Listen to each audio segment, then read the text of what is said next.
If you've heard of Sid's junk shop down Bolsover Street, then you'll know that's for sale.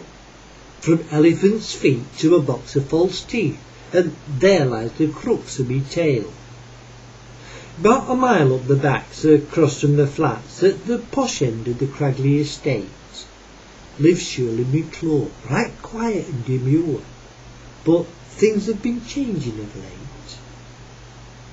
She'd do outward, old Shirley, lovely old girl, always there if someone's in need. She once lent a hand to Bert's one-man band, banging cymbals on his arthritic knees. She'd look out for folk who were homeless and broke, inviting them back for a brew. They'd say, "That's very kind, are you sure you don't mind?" She'd say, "No, it's the least I can do." But she'd got a slight prob with the teeth in the gob. If she chatted, they'd drop sort of style. So they were kept in a bag with matches and fags, just in case she were needing to smile. She weren't one to fuss, so avoided the bus. It's a nightmare, she says, when I shave. A pensioner's pash to the shops there and back. And the driver just looks. He says, "Eh?" It was on one of her walks Sid had stopped her to talk, so politely she'd bunged them back in.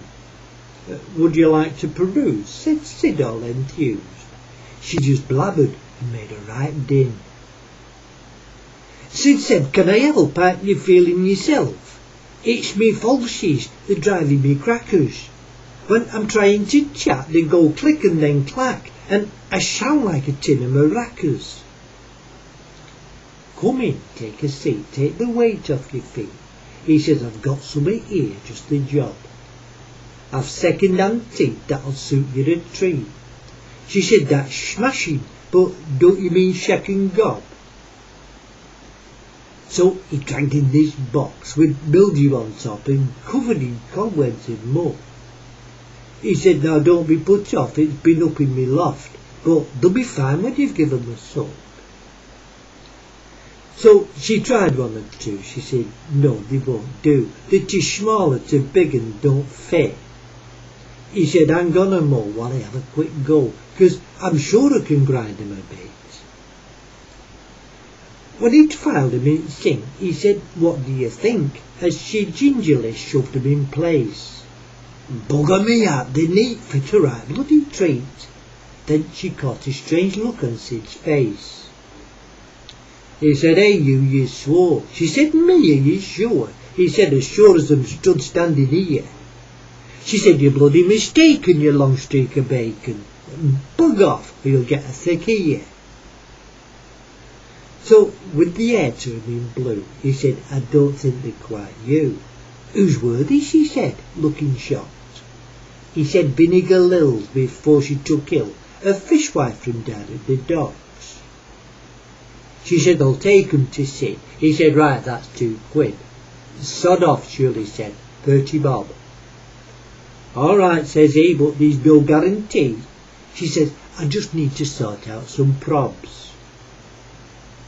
Now, in the rent place that day, they were yakking away about boyfriends and make-up and such. And that were young Clancy, a bit of a Nancy, with a fondness for trying to look butch. Then in Shirley pranced and grabbed all the young clans. "Me drain's blocked and smells like bad eggs." Like I said, he was butch, but he didn't do much on account of he'd got coward's legs. He ran into the corner. He said, "I'd best warn you, have a black belt and braces at home." She grabbed hold of his hair. She said, "I don't bloody care." "I'll tell me mam," he said. "Leave us alone." She said, "I've been asking for months to get these jobs done, and you can't say I ain't asked you nice. But I'm getting right miffed, so this is me list." And she grabbed hold of his neck like a vice. "Me ballcock's not cocking, and there's drips that keep dropping, and thinges have fell off me gates. The front door's jammed shut, and me bug's gone kaput."